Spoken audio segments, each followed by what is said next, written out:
Olá! Hoje a gente vai mergulhar fundo nos óculos de realidade virtual, os VRs. Recebemos aqui uma comparação bem detalhada do site Versus. Eles listaram, olha, dezenas de modelos, especificações, e a ideia é tentar destrinchar o que realmente pesa na hora de escolher um desses.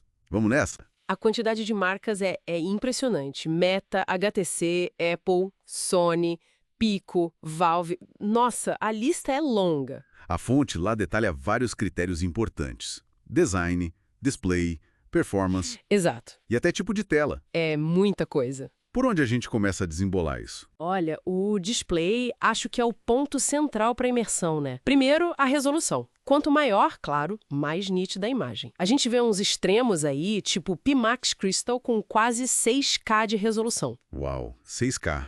Para quem trabalha com detalhe visual, talvez. E contrasta com modelos mais básicos, né? Depois, tem o campo de visão, o FOV. Isso define o quanto você enxerga ao redor no mundo virtual. Pensa na diferença de olhar por uma janelinha ou ter a visão ampla. Faz sentido, tipo uma visão mais panorâmica ou mais focada? Isso, o Valve Index, por exemplo, se destaca com 130 graus. Muitos ficam ali nos 100, 110 graus, que já é bom, mas não tão aberto. Entendi. E a tal da taxa de atualização, os hertz que eles mencionam? Como isso entra na prática? Isso é crucial para a fluidez e para o conforto visual. Uma taxa baixa, tipo 60 Hz de modelos antigos, pode dar aquela sensação de imagem piscando, sabe? Ou até causar enjoo se o movimento for rápido. Entendi. Ninguém quer passar mal usando VR. Exato. Por isso modelos como o MetaQuest 3 ou o Valve Index chegam a 120 Hz, até 144 Hz. Isso deixa tudo muito mais suave. Para jogos, principalmente, faz uma diferença enorme.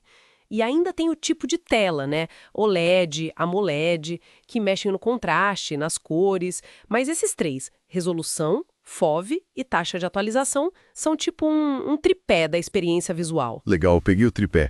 A fonte também dá umas pontuações para os modelos, né? Vi que o HTC Vive Focus está lá no topo, 100 pontos. Depois vem Lenovo Mirage Solo, MetaQuest 3 com 89. Mas, por exemplo, o Pimax Crystal, com aquela resolução absurda que você falou, tem pontuação menor, 74. Como eles chegam nesses números? O que pesa mais? Ótima pergunta. Essas pontuações, elas tentam combinar tudo isso que a gente falou e mais um pouco. Não é só um número que define o melhor. Um óculos pode ter resolução top, mas pecar no campo de visão, ou na taxa de atualização, ou ser desconfortável. Ou o contrário. Então é um balanço. É um balanço. O Quest 3, com 89 pontos, parece buscar justamente isso. Tem resolução alta, 120 Hz, um bom pacote.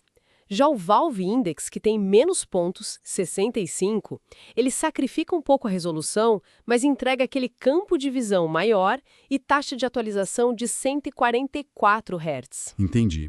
E o MetaQuest 2 ainda parece bem, né? Com 74 pontos e um preço mais acessível, digamos. $619. Exatamente. O Quest 2 mostra como o custo-benefício pesa bastante nessa conta. Ele ainda é muito relevante por isso. E tem também os focados em console, como o PlayStation VR 2, que tem 47 pontos, mais especificações bem interessantes para quem já tem o PS5, né? 2040 por 2000 por olho, 120 Hz. Certo. Então a experiência visual é chave, mas não é tudo. E o conforto, a liberdade de movimento. A fonte cita design, peso, ser sem fio e performance RAM armazenamento. Como isso entra na equação segundo a análise deles? Entra totalmente. Porque assim, não adianta a imagem ser perfeita se o aparelho parece um tijolo na cabeça, né? Com certeza. A fonte lista o peso se há sem fio e isso impacta demais o uso prolongado. Headsets mais leves ou os que funcionam sozinhos sem precisar de PC, como o Quest 3 ou o Pico 4, ganham pontos nisso.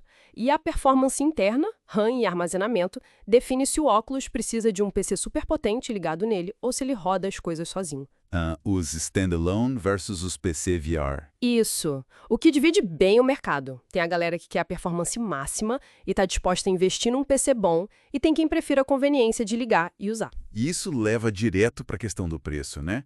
A variação que a fonte mostra é gigante.